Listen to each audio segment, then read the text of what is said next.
This is Pet Life Radio. Let's talk pets.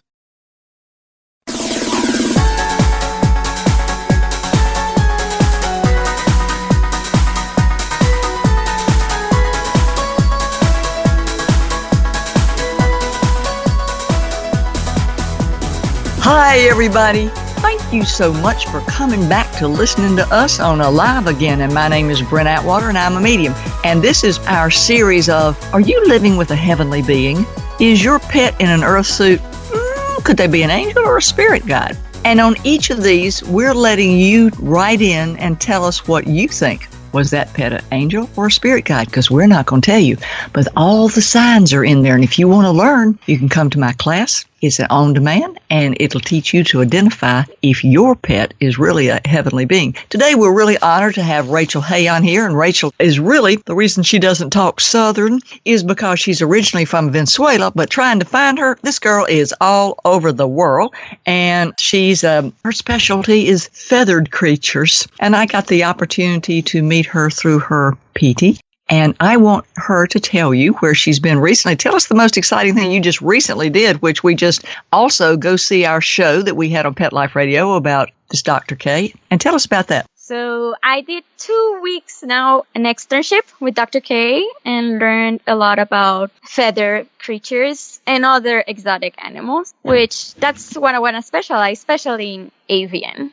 And folks, you're going to be seeing her in the future. So, you know, Rachel, we're lucky that we're having her on our show now because she's got a lot of big things to do on Earth. And we are proud that she's taken time out of her life and all of her learning, because let me tell you, she's everywhere, and trying to track her down is like, oh, dear. So let's start off and talk about when you were in New York and how you found this little feathered thing on the street. And this just tore my heart out, but it's one of the sweetest stories. I'm probably going to cry. I've always told this story because it's one of the dearest, sweetest stories I've heard. And so, Rachel, tell us about how you met Peti and what you were doing while you were there. So I was in Venezuela when I found Peti. My aunt found Peti. He fell from the nest in a big rain. She raised him for 2 months. Then he wouldn't eat by himself. So she gave up and told him, just take care of him and try to make him eat by himself so he can be free. But he never wanted to be like in the wild. He wasn't a bird. He didn't act as a bird.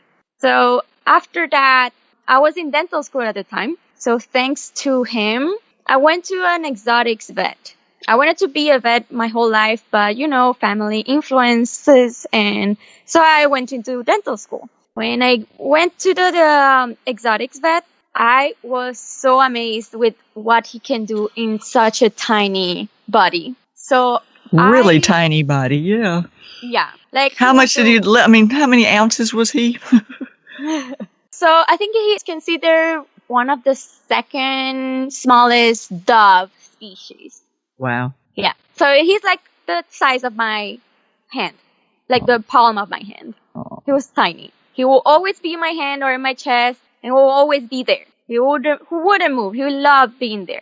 So when I went to this doctor, I just said, okay, dental school is not my thing. Like, it's not where I have to go. He kind of like redirected me to my passion.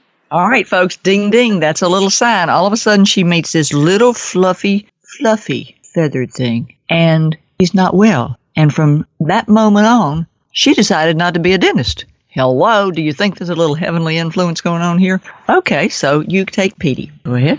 Yeah, so when Peti made me change to vet school, but it was in Colombia. So I went to Colombia with Peti.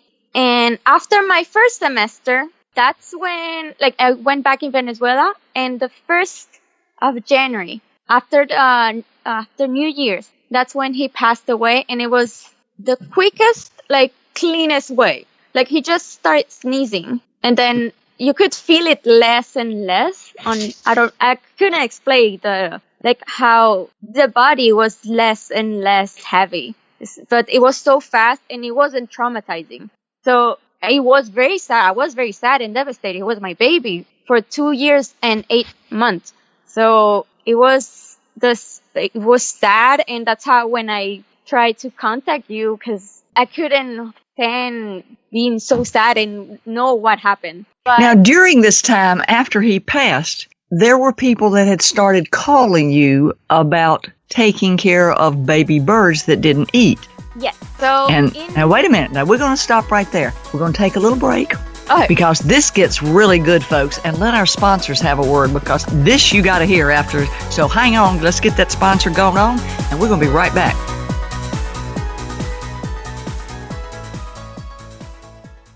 Does your dog itch, scratch, stink, or shed like crazy? Come to Dynovite for help. Order a 90-day supply of Dynovite. Dynovite for life. Pick up 2 tubes of Doggosuds. Get the 3rd tube free. Peppermint, tea tree, lavender, Doggosud shampoo. Made with all-natural coconut, jojoba, aloe. Great for healthy skin and soft, shiny coats. But no itchy, harsh chemicals. Lather up, rinse away. Try Doggosuds. Buy 2, get 1 free. At Dynovite.com. DINOVITE.com.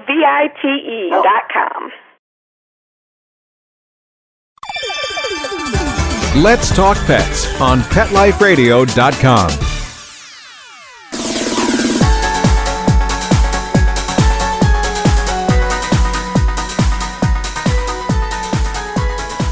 Well, it's all a flutter over here. Petey has now transitioned to the other side. Rachel is totally distraught because this was her soulmate that literally lived and stayed with her and changed her life direction. And then now, Rachel has got all these people calling her going, how do I save these birds? What do I do with them? Take it from there, Rachel.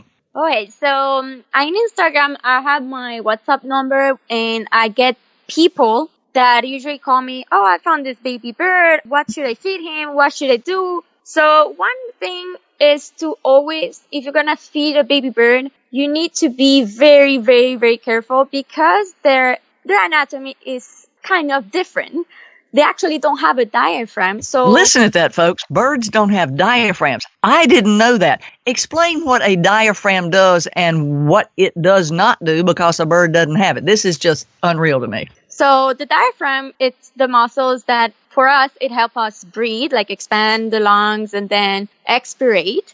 And sometimes when let's say we eat something and it goes to the wrong way, meaning to the trachea and then almost to the lungs, we cough. Right. Birds cannot do that because they don't have a diaphragm. Isn't that wild? Whenever they aspirate, it's kind of like death sentence because they just die from anything and very quickly. And how does it know when to go down the esophagus and when to go over to because when they breathe, isn't that the same tube? When they breathe is the trachea. That's where the air goes. And then when you swallow is the esophagus. They're next to each other. So whenever you feed them, if you're going to do a gavage, you need to go directly, put it in the esophagus and go directly to the crop. That's why they open their mouth so wide. Yes, because mom just puts her mouth inside of their beak. Okay. And so usually you gavage and make sure you have your inside the crop. Because if you do it too high, you might end up putting some food in the trachea and they can aspirate, causing pneumonia, causing death, usually. Mm. Now tell us about this special gruel that you mixed up. That you were that people started calling you about? So usually I get a lot of calls from, let's say, Venezuela. And you know that right now the situation is not that good. So you don't find baby bird food. So usually what I do is this baby human food called Nestum. And it's made of different type of cereal. So that you mix it with boiled water. You need to boil the water because you need to remember that their digestive system still don't have antibodies. And usually... Really? Yeah. Usually moms have what is called crop milk, which whenever they regurgitate their food, it goes with their crop milk, mom's crop milk, to their baby bird. And that gives them antibodies. So we have this baby bird that doesn't have a diaphragm, and he doesn't have antibodies either. Yeah. Oh, poor fella. Okay. So whenever you have that type of bird, you need to be careful to boil the water because you need to take out all impurities. It's just like a human baby, even harder because you're treating a different species totally differently from a human baby. Wow. What and Petey inspired you to start saving these baby birds? Yes, I actually, whenever I want to specialize in avian, I want to specialize a lot in baby birds because I find that so passionate, and not a lot of people are willing to do a lot of baby bird because it's a lot of work. It's waking up every 2 hours to make sure they're warm enough, because also in the nest, usually they have their little brothers and mom, so they keep their temperature. Bird's temperature normally is 40 degrees Celsius, 40.2 degrees Celsius, which is ours is 37 degrees Celsius. So it's much higher than ours. So usually you have to put like a heating pad or a lamp or a water bottle with hot water inside with a little towel to keep the heat, because they don't have mom to provide the heat. And they can die because of, usually when they are not warm, they don't digest well, and they start losing energy trying to keep themselves alive. How many baby birds, say 1 out of 10, how many make it in life? I mean, with all of this, with no antibodies, no diaphragm. So let's what's the percentage of survival? I mean, this little fella's sort of coming into the world with all odds against him. So with their mom, with their mom is different. So the survival is normal. The thing is, like, sometimes they fall from the nest, and if someone doesn't pick it up and put it on the back on this nest, or there's a predator, or someone doesn't pick it up, or let's say a human pick it up, but he doesn't know how to take care of it, but they die very quick. Well, now, there's what's that thing called? There's a myth that if you touch the baby bird, the mother will totally leave it alone. Is that correct? No, because birds don't have a good sense of smell. It's not like rabbits or mammals. They don't have a good sense of smell. They do have a good sense of sight. Right. But if you leave the bird there, you will have to, if you want to keep an eye on it, just try to hide yourself to see if mom is coming. Usually mom comes whenever there's no one around. Interesting. Okay. So sometimes. So in other words, we can take it very carefully and use like a little, because I've always picked them up with like a washcloth or a towel and tried to put them back in the nest like that, so they wouldn't have a human scent on them. So we can take them when they're on the ground and put them back in the nest, and that's just an old wives' tale that you can't do that. Yeah.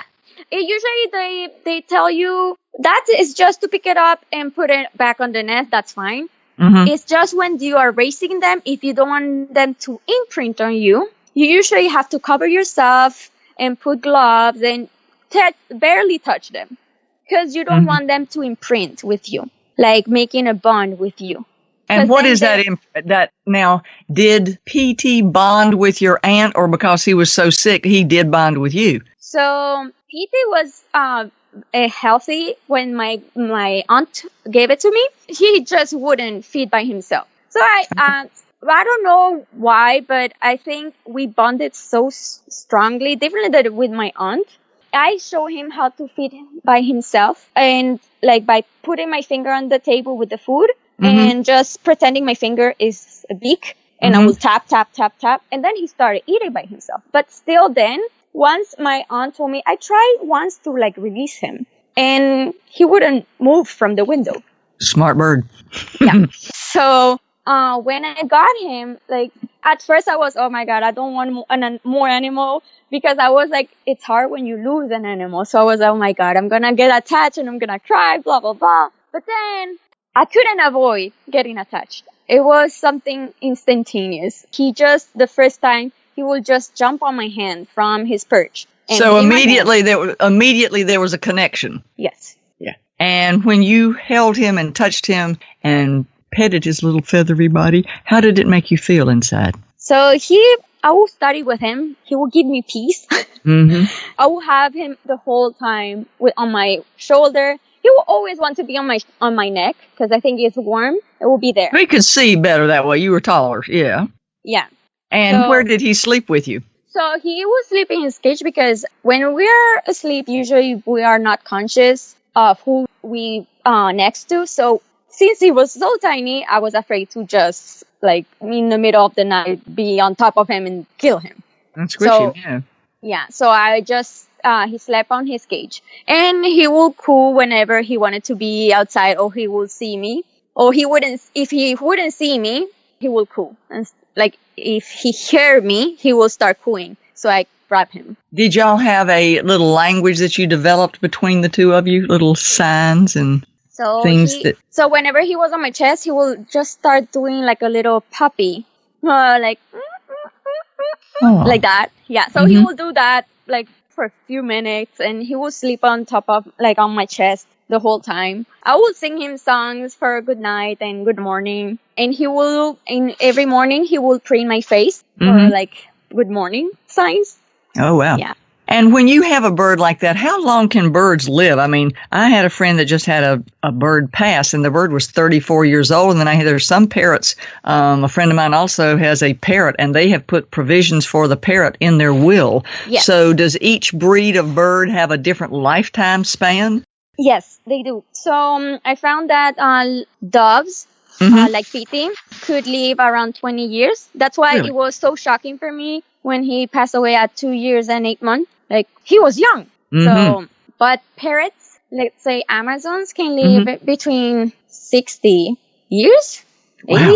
Wow. Macaws, I've heard from doctors that they live like 80, but I also read they can live from 80 to 120. So, yeah, it's a long time.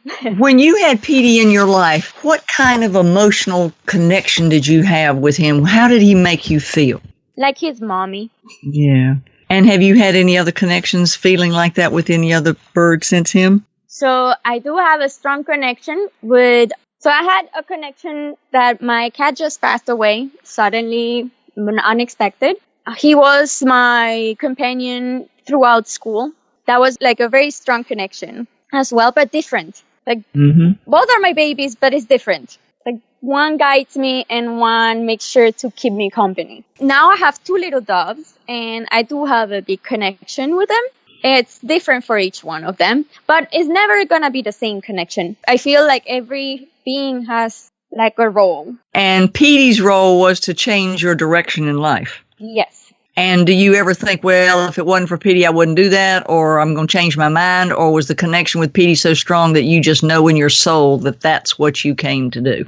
So for Petey had to come so I could check my doctors, the exotic doctor, and realize this is what I need, like redirect my direction, because I always wanted to be a vet, but I had my family's influence. Oh no, you're going to get sad every time, and every time an animal dies. Yeah, it's true, but I think the reward of saving an animal, and my passion is animals, I think that's greater than the sadness that I could get every time I lose. And if it wasn't for Petey, and that's why I actually have his footprints tattoo on my wrist, because he made a big change in my life.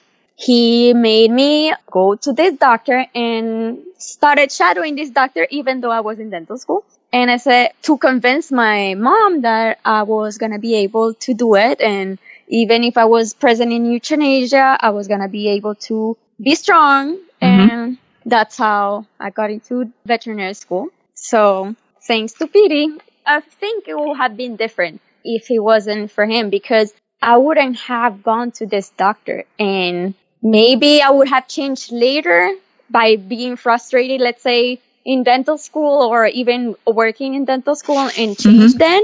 But I think this was like the right time as well, because I was more mature. And when he passed, was that the timing that you were getting ready to go back to school again and redirecting? So actually he passed I did 1 semester. So I was in holidays, in winter break. That's what I thought, That passing was kind of like the right moment, because I was with my family. And I think that allowed me to grieve before school. And I wouldn't allow myself not to go back to school, because I needed to keep going.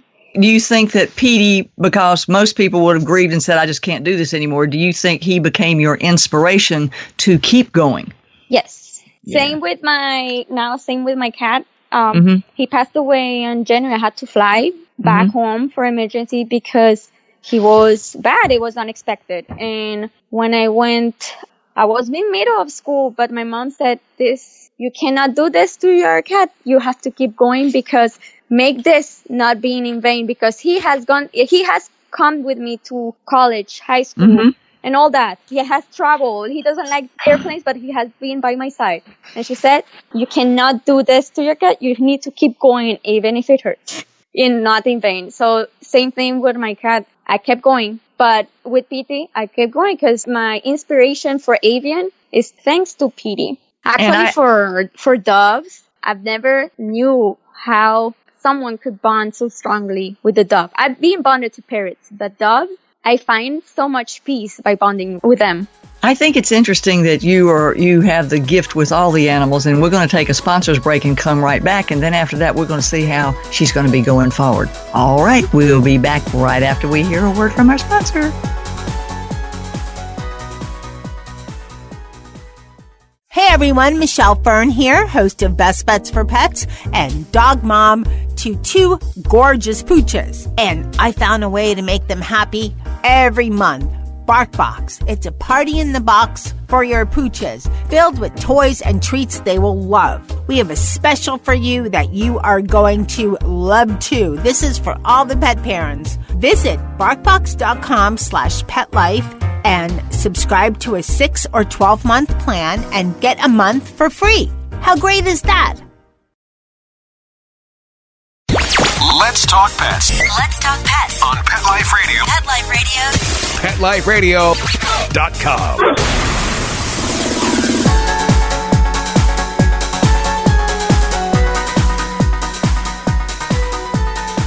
All right, we're back, and we really thank our sponsors for taking time to advertise. Support our sponsors, would you please? I mean, that helps us keep coming back. And one of the things I'm really interested in, because Rachel has the opportunity to be in veterinary school, I mean, it's not like she doesn't get to see all of God's creatures. And in seeing all of God's creatures, how do you think the bonding? Do you think different people bond with different animals? Do you just have a bond with all of them? What set Petey apart to redirect your life, even though you feel compelled to help all of God's creatures? So Petey for me, let's say, is my child. It's different. Or let's say a human doctor will treat different humans, but his family has a bond with them. Different bond, different love. So he's passionate about taking care of humans. But the bond that he has with his family is totally different. And that's what I feel. Petey is my kid, my child. Now I have 2 other little child who keep me going.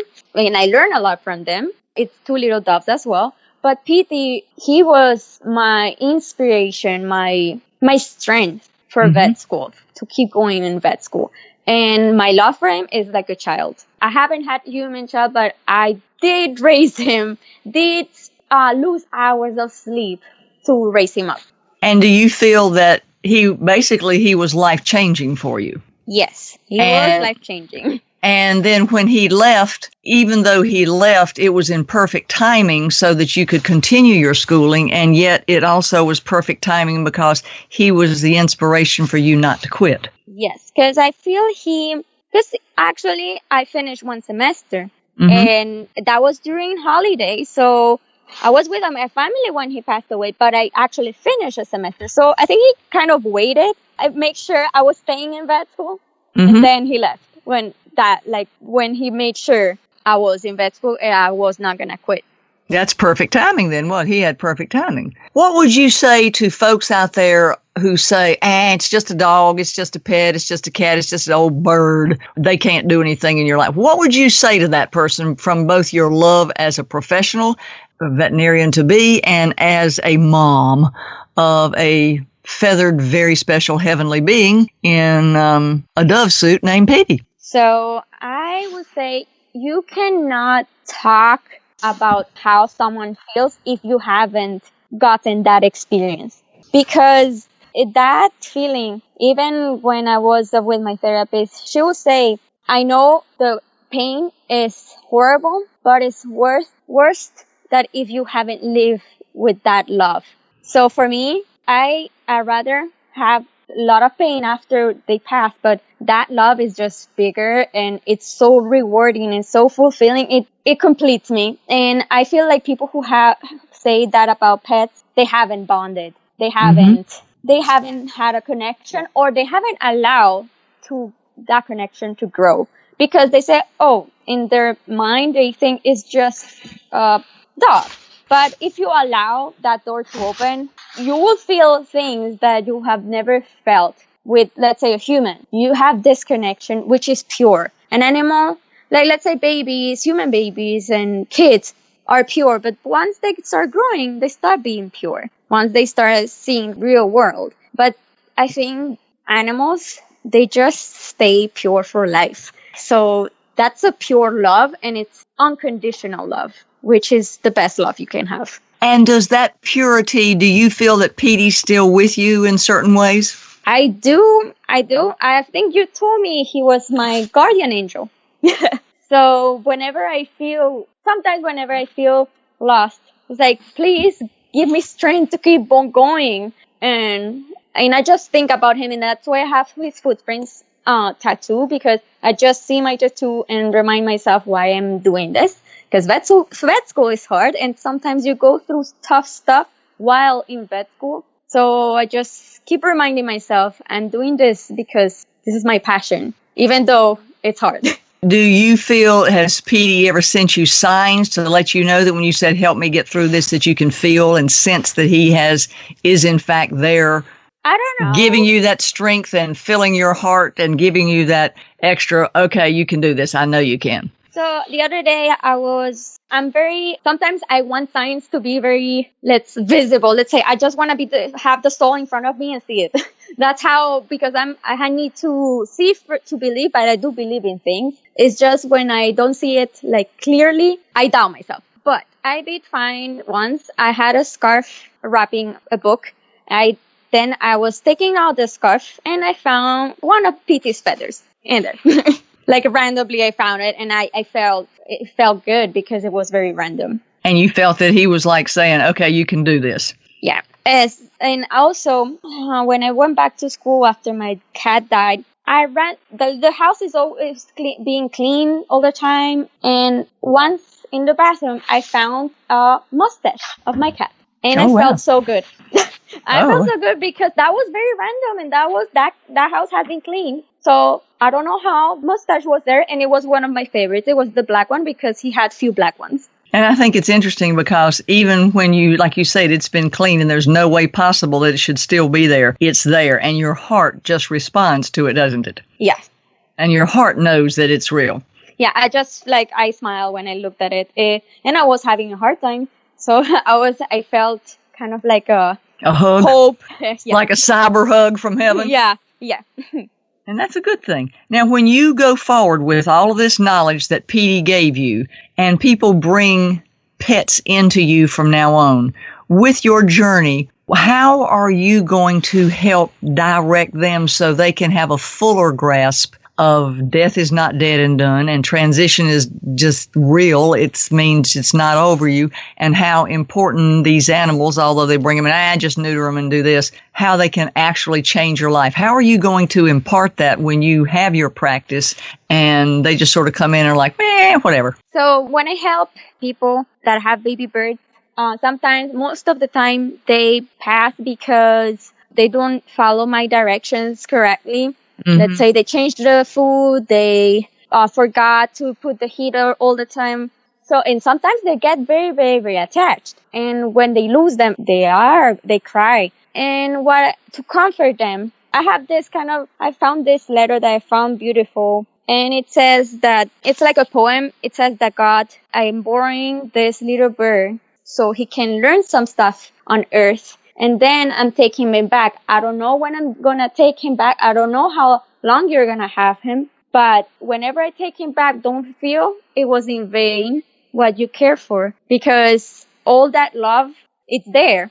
Mm-hmm. And you help him grow. But also, I feel that in order for me because it hurts when a baby bird dies. Mm-hmm. Even if it's not my own. Because I feel like they're so young, full of life. But also, in order for me to move on, I just find, thanks to Peti, since Peti, I've been doing this, is find what was the purpose in this little being in my life. What did I learn this time? Yep. And it makes me feel better. I do believe heaven, I will reunite with him. And Peti, I know he's on my side all the time. It's just sometimes we forget. And the pain is still there. But I feel like every time there's a being, it's sent for a reason. And if he leaves early, it's not early. It's just that's the time. That's how long he had to stay because he had a mission and accomplished that mission. You just need to understand and find what was that mission because you need to learn from it. So that's what I feel. I totally agree with you. And so when you're specializing in these baby birds, if somebody wants to get in touch with you about that gruel mix that you were talking about, how would they be able to do that so they can get that little information? And they can reach me through Instagram. My username is Rachel Hayon, and my WhatsApp number is there, so they can just add me through WhatsApp and message me, or they can message me directly through the private message from Instagram, but I prefer WhatsApp because I read them more. That's because you travel all over the world, and that's the best way they can catch you. Yeah. Like a little bird, you're flying everywhere. Yeah. Okay, everybody. Thank you for sharing with us today. And if you can't feel it, everybody can feel it, that Rachel just has this huge passion, thanks to Peti, for baby birds. And we are grateful that God put her on earth so that baby birds will live and have a higher percentage chance of survival. And we thank you for your time today. And I am very grateful that I had the honor to meet you and Peti. And I am grateful that Peti was able to inspire and activate your soul for what you came on earth to do, because this is obviously your soul's purpose and your life mission. And I just think it's wonderful. So namaste, girl. Thank you for having me. Oh, you're more than welcome. And we will look forward to checking on your career as we go through life. But never, folks, never, ever, even if it's a little sick dove, discount the journey that feathered friend may take you on. Wouldn't you say? Yep, that's true. And what would you say in closing that Peti would have to say about all of this? I feel that one of the messages that Peti wanted me to say is that every being has a purpose, and you just need to find it and understand it and learn from it. Totally agree with you. And on that, we thank you. We'll look forward to seeing you another time. And namaste to all of the creatures out there, great and small, who came to teach us Earth folks how to live a little better, how to be a little better, and how to evolve. We'll look forward to seeing you next week. Bye, bye, bye. Let's Talk Pets, every week on demand, only on PetLifeRadio.com.